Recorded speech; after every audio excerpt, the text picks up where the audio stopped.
Assalamualaikum warahmatullahi wabarakatuh. Alhamdulillahirrabbilalamin. Anak-anakku sekalian, apa kabar hari ini? Mudah-mudahan kalian semua tetap dalam keadaan sehat walafiat. Nah, kita bertemu kembali di kelas online untuk pembelajaran online hari ini, hari Rabu 5 Agustus 2020. Hari ini kita belajar matematika dengan materi penjumlahan dan pengurangan pecahan. Kita sudah mempelajari di pertemuan sebelumnya bagaimana mengerjakan soal-soal yang berkaitan dengan penjumlahan pecahan dengan penyebut yang sama, dan beberapa soal yang berkaitan dengan penjumlahan pecahan biasa dengan penyebut berbeda. Nah, pada kesempatan hari ini kita akan lanjutkan pembelajaran kita bagaimana kita memahami operasi penjumlahan pada pecahan biasa dengan penyebut berbeda. Lalu kemudian kita berharap juga kalian bisa memahami operasi penjumlahan pada pecahan campuran dengan penyebut yang berbeda.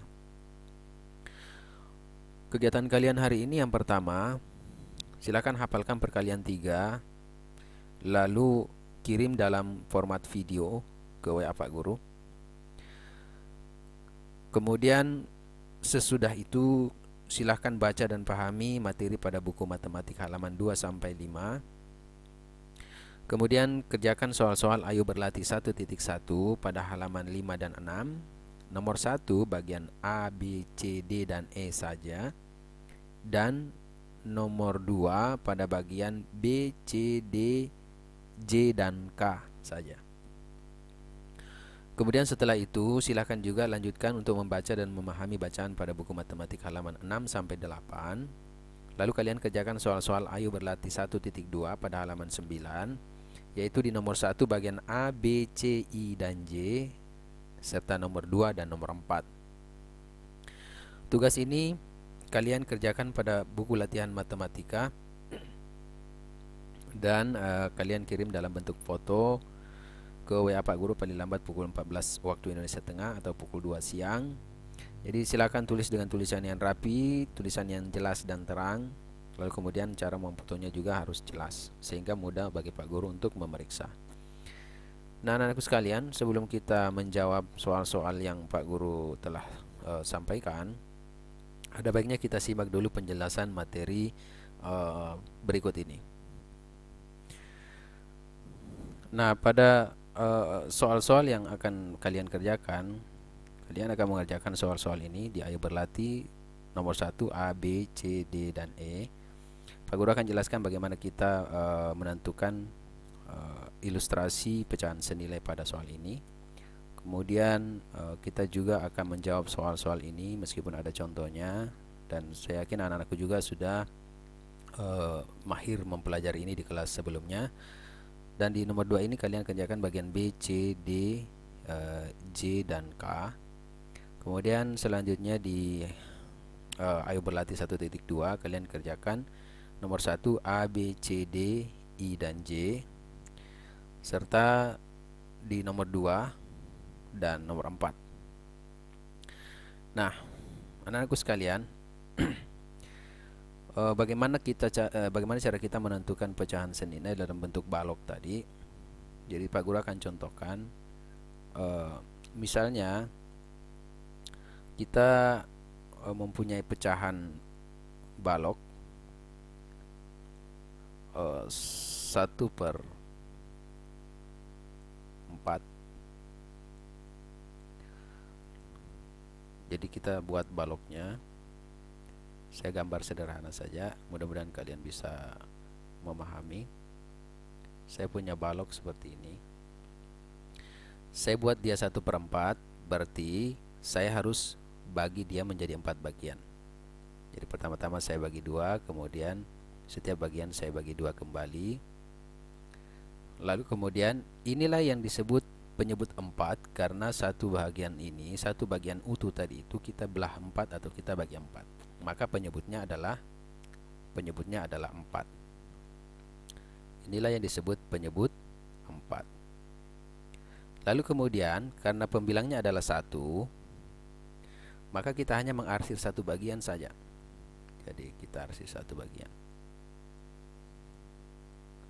Nah, Jadi pecahan ini disebutlah dia pecahan 1/4. Satu bagian yang diarsir dari 4 bagian secara keseluruhan. Nah, manakah pecahan senilai dari 1/4? Kita akan lihat. Jadi pecahan senilai itu artinya pecahan yang memiliki nilai yang sama meskipun pembilang dan penyebutnya itu dalam jumlah yang berbeda, karena memiliki KPK yang sama. Nah, misalnya 1/4. Saya akan menentukan berapa pecahan senilai dari 1/4. Misalnya 1/4 masing-masing saya kali 2.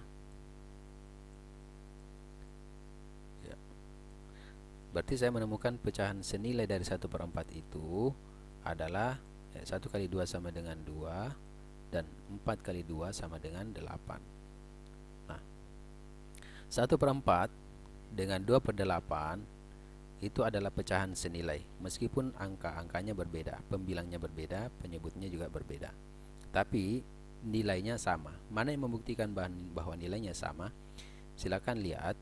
Pak Guru akan membuat satu lagi kotak yang kira-kira sama besarnya dengan ukuran kotak di atas, sama panjang dan kira-kira sama besar. Nah, saya akan buat pecahan senilai 2/8. Nah, karena pecahan senilai, maka baloknya harus sama. Itulah yang disebut senilai. Meskipun pecahannya berbeda, tetapi bendanya harus sama besar, sama ukuran. Nah, cuma yang membedakan adalah bahagiannya saja. Bahagiannya atau berapa banyak kita bagi benda yang sama besar ini sehingga dia senilai. Nah, saya akan membagi ini menjadi 8. Pertama-tama saya bagi 2 dulu, sama di atas. Kemudian saya bagi lagi.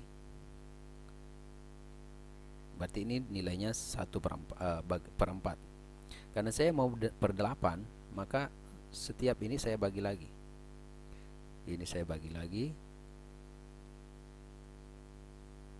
Nah, benda yang sama besar, tetapi kita bedah atau kita bagi menjadi beberapa bagian yang berbeda. Nah, coba kita lihat. Ini 1, 2, 3, 4, 5, 6, 7, 8. Berarti ini sudah per 8. Karena pembilangnya 2, maka kita harus mengarsir 2 bagian.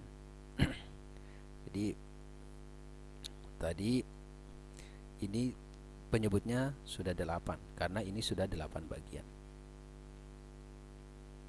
Bagian bendanya sama banyak atau sama besar. Inilah yang disebut senilai. Kemudian pembilangnya 2, maka kita mengarsir 2 bagian. 1 bagian, 2 bagian. Nah, sesungguhnya yang 1 bahagian di atas itu, kalau dia dibagi 4, sama besarnya dengan 2 bahagian kalau kita bagi 8. Jadi kalau kita tarik garis dari sini ke atas, ya, 1 bahagian yang diarsir kalau dia dibagi 4 sama banyaknya dengan 2 bagian yang diarsir jika kita bagi 8. Inilah yang dimaksud dengan pecahan senilai. Jadi pecahan ini yang disebut pecah senilai. Nah, anak-anakku sekalian, silahkan coba untuk soal-soal yang lain pada soal yang telah disampaikan tadi. Nah, untuk selanjutnya Pak Guru akan menjelaskan bagaimana kita mengerjakan soal-soal yang lain seperti di halaman halaman 6 soal nomor 2. Misalnya ada soal di sana, kita harus mengubah pecahan itu sehingga penyebutnya sama. Contoh misalnya ada pecahan 2/3, ya, dan 3/5. 3/5. Nah, untuk mengubah ini kita harus melihat penyebutnya dulu, bukan pembilangnya. Jadi yang disebut penyebut ini yang bagian bawah, 3 dan 5 itu adalah penyebut. Dan untuk menentukan penyebut yang sama atau untuk menyamakan penyebutnya, biasanya kita ada banyak cara. Salah satunya adalah dengan kelipatan atau KPK, kelipatan persekutuan terkecil, Ada juga dengan teknik yang lain, seperti misalnya dengan melihat tetap juga dengan KPK, tetapi kita melihat teknik ini untuk kalian yang sudah mahir. Saya perkenalkan KPK dulu, atau kelipatan persekutuan terkecil. Boleh dengan kelipatan bilangan, boleh dengan pohon faktor atau bentuk tabel. Jadi kalau kita pakai cara kelipatan bilangan, berarti bilangan 3 bilangan 3 kita lihat kelipatannya. Berarti kita mulai dari 3, kemudian 6, kemudian 9, kemudian 12, kemudian 15, dan seterusnya. Ya. Kemudian bilangan 5, tentu kita mulai dari 5, kemudian 10, kemudian 15, kemudian 20, dan seterusnya. Jadi disebut kelipatan bilangan itu adalah perkaliannya. Jadi perkalian 3 apa saja. Jadi 3 kali 1 3, 3 kali 2 6, 3 kali 3 9, 3 kali 4 12. 1 kali 5 5, 2 kali 5 10, 3 kali 5 15, dan seterusnya. Jadi yang disebut kelipatan bilangnya itu adalah perkaliannya.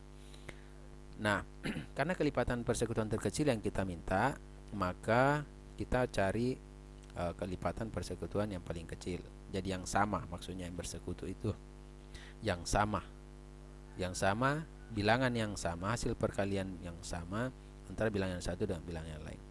Nah, karena 15 adalah faktor persekutuan atau kelipatan persekutuan terkecilnya, maka otomatis penyebutnya kita pasang 15. Dan 15. Ini adalah penyebut yang sama. Nah sekarang, karena penyebutnya ini sudah berbeda, maka pembilangnya juga harus berbeda atau berubah. Karena 3 menjadi 15, maka 2 kira-kira jadi berapa? Caranya, ya tentu saja kita membagi 15 bagi 3 sama dengan 5. Kemudian 5 kali 2 sama dengan 10. Berarti kita tulis 10 di sini.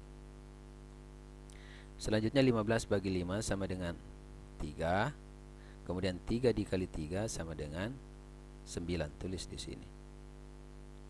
Sehingga jika kita menyamakan penyebut 3 dan 5, maka penyebutnya adalah 15. Kemudian yang 2 menjadi 10, yang 3 menjadi 9. Artinya, kalau 3, berapa kali 3 sama dengan 15? Maka tentu saja kali 5. Maka kalau di sini kali 5, maka di atas juga harus dikali 5. Berapa kali dikali 5 sama dengan 15? Tentu 3.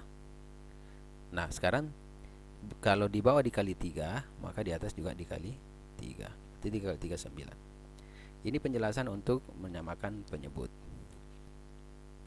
Nah anak-anakku sekalian, itulah tadi penjelasan untuk materi penyamaan penyebut. Untuk selanjutnya silahkan melihat contoh-contoh yang sudah ada pada bukunya, pada buku matematika khususnya, untuk terkait dengan soal yang berikutnya, yaitu soal nomor ini ya, berlatih 1.2. Itu silakan lihat contoh-contoh pada bukunya halaman 6 sampai dengan 8. Di situ sudah lengkap contoh-contohnya, kalian bisa lihat. Dan jika masih ada pertanyaan, bisa bertanya kepada Pak Guru ya. Boleh melalui WA atau mungkin menelpon. Nah, anak sekalian, saya kira itu penjelasan singkat dari Pak Guru untuk materi ini. Dan silahkan kerjakan dengan penuh semangat dan sungguh-sungguh. Mudah-mudahan kalian bisa menyelesaikan pekerjaan hari ini dengan gembira dan jauh dari masalah. Saya kira itu penjelasan Pak Guru. Demikian, wassalamualaikum warahmatullahi wabarakatuh.